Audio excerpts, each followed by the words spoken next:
Ini dengan Ita dan juga Anang. Apa kabar Pak? Baik, baik, baik. Baik, alhamdulillah.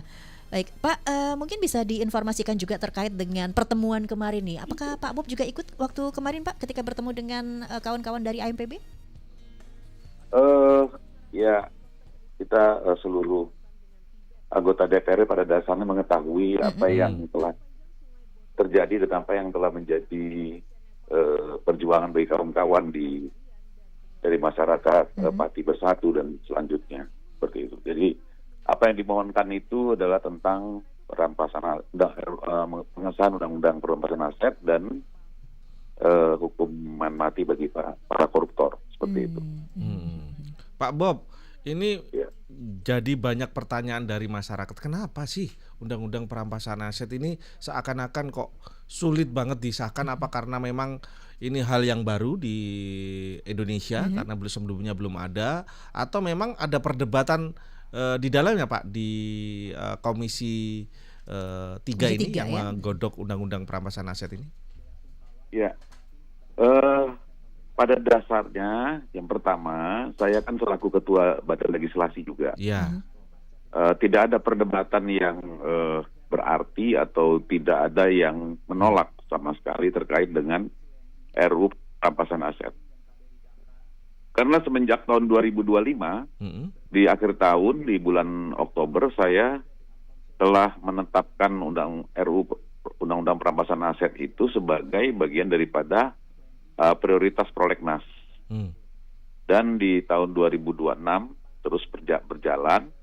Dan tentunya hal seperti ini harus dipertimbangkan betul karena memang sudah menjadi amanat konstitusi bahwa dalam penyusunan setiap undang-undang di DPR RI itu harus menerapkan meaningful public participation. Jadi yang pertama langkah itikat baik ya atau keinginan atau political will daripada DPR telah menunjukkan bahwa semenjak tahun 2025 kita sudah menempatkan RUU perampasan aset menjadi bagian daripada RUU yang diprioritaskan untuk diselesaikan. Nah, untuk adanya perdebatan bukan perdebatan terkait tarik-menarik atau ada yang mau ada tidak mau, tetapi dalam meaningful public participation sangat banyak sekali pendapat-pendapat ya bagaimana menempatkan hukum tentang perampasan aset ini yang paling tepat, ya kan?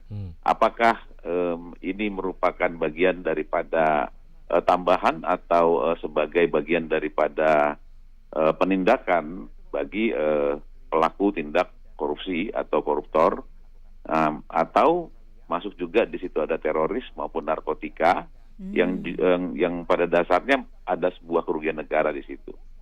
Nah ini banyak ya pendapat dari para akademisi, stakeholder, para praktisi ya, para saintifik yang memberikan pandangan-pandangan bagaimana itu proses penempatan penarikan barang, perampasan barang, imprem, nah juga impersonali. Jadi posisi ini yang menjadi pertimbangan seperti itu. Terkait juga dengan adanya banyak anggapan juga di masyarakat sekarang ini Pak Bob dengan penamaan dari rancangan undang-undang ini sendiri seperti perampasan aset pidana tapi tidak lebih ke spesifik misalkan tipikor. Nah ini Pak Bob mungkin ada komentarnya terkait ini dengan Pak?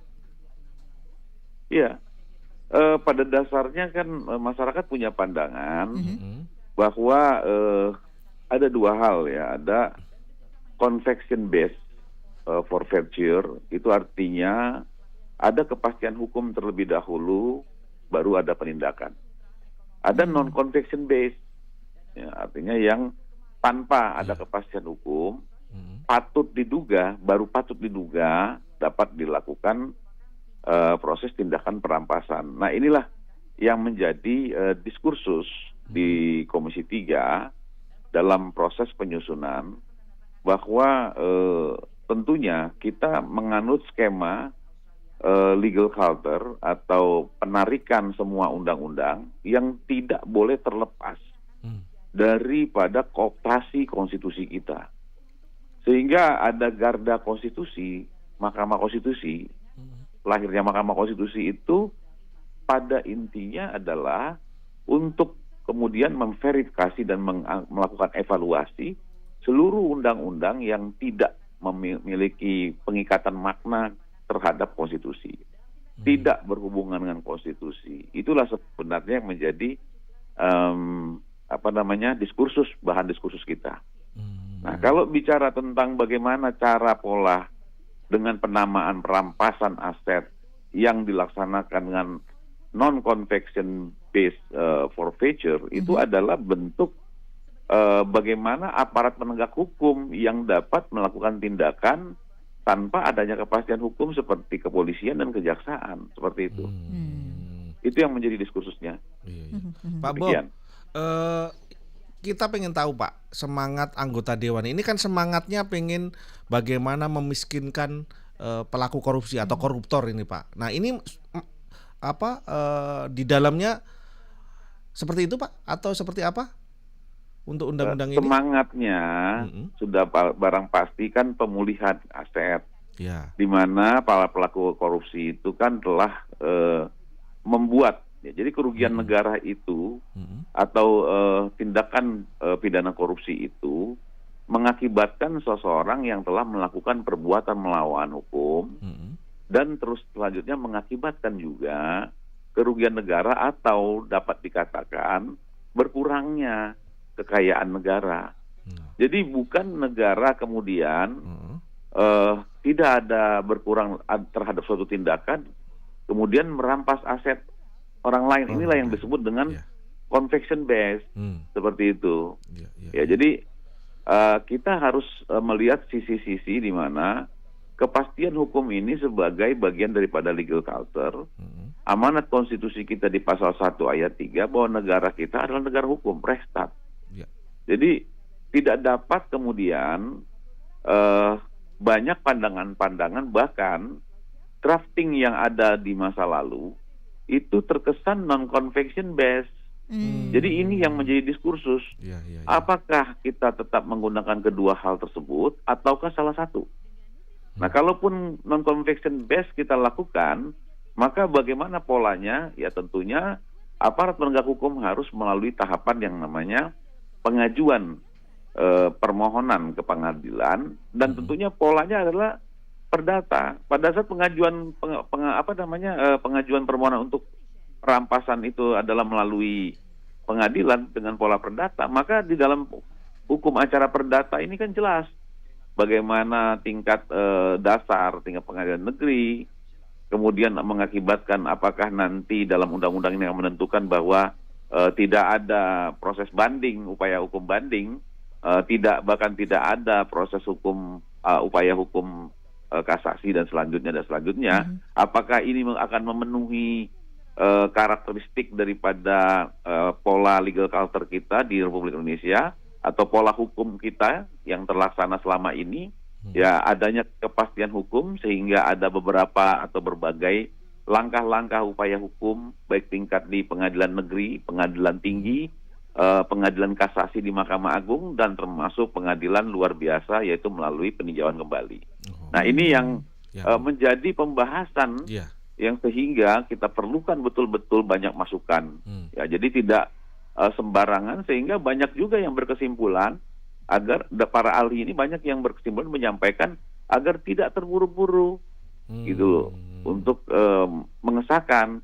Nah, menurut hemat kami di bulan Desember yang sebagaimana dijanjikan oleh atau menjadi komitmen bagi DPR oleh pimpinan DPR juga, itu merupakan suatu wujud nyata di mana pembentukan RUU perampasan aset ini tidak terburu-buru atau tidak tergesa-gesa. Seperti itu. Pertanyaan berikutnya Pak Bob, sejauh ini update-nya seperti apa Pak pembahasan ini biar masyarakat kita sebagai media tahu perkembangan di pembahasan RUU perampasan aset ini? Ya, jadi yang pertama dari tahun 2025 akhir saya menyatakan bahwa publik ya bukan hanya tahu sekedar judulnya, yaitu perampasan aset, kemudian publik menuntut agar disahkan, maka tuntutan publik ini harus kita jawab dengan cara kita bekerja keras. Ya, jadi cara bekerja keras, melakukan meaningful public participation, public partisipasi, pelibatan dan keterlibatan publik untuk menyampaikan pandangan-pandangannya ini harus ditampilkan ke depan umum. Itulah dalam tentunya memenuhi syarat pemakna atau hal yang bermakna atau meaningfully.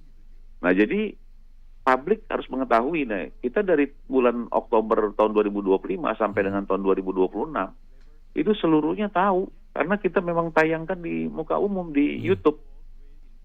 Ya, bahkan sekarang ini ada akun kita si Maslek ya. Si Maslek ini nanti akan kita juga sosialisasikan. Tetapi yang pasti setiap kegiatan meaningful public participation, setiap masyarakat bisa mengklik ya YouTube TV Parlemen khusus Komisi 3. Kegiatan Komisi 3 setiap harinya itu selalu ditayangkan di publik. Seperti itu. Baik, termasuk ketika melakukan diskusi terkait dengan RUU perampasan aset ini Pak Bob ya? Tentunya. Jadi setiap AKD di DPR RI, setiap komisi, kegiatan, terutama kegiatan proses legislasi, itu selalu terbuka untuk umum. Jadi dinyatakan terbuka untuk umum. Maka setiap orang ketika dia dari klik YouTube, kemudian buka TV Parlemen, ya kemudian bisa memilih mau di Komisi 3, Komisi 4, Komisi 2. Kalau perampasan aset sekarang di Komisi 3, setiap atau sehari-harinya kita bisa melihat, ya satu tayangan bisa sampai 2 jam, 3 jam, 1,5 jam, seperti itu. Baik, artinya di tanggal 15 Desember ini realistis ya Pak Bob ya? Akan selesai di... Sangat realistis, karena kita sudah mempersiapkan dari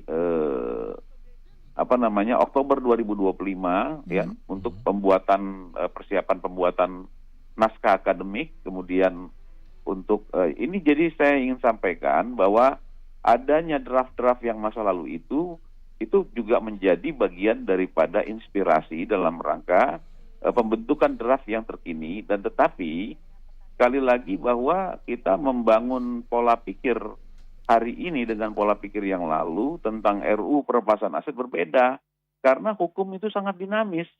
Ditambah lagi kita terakhir telah memiliki KUHP merah putih atau Kitab Undang-Undang Hukum Pidana yang baru ya tahun 2026 awal Januari.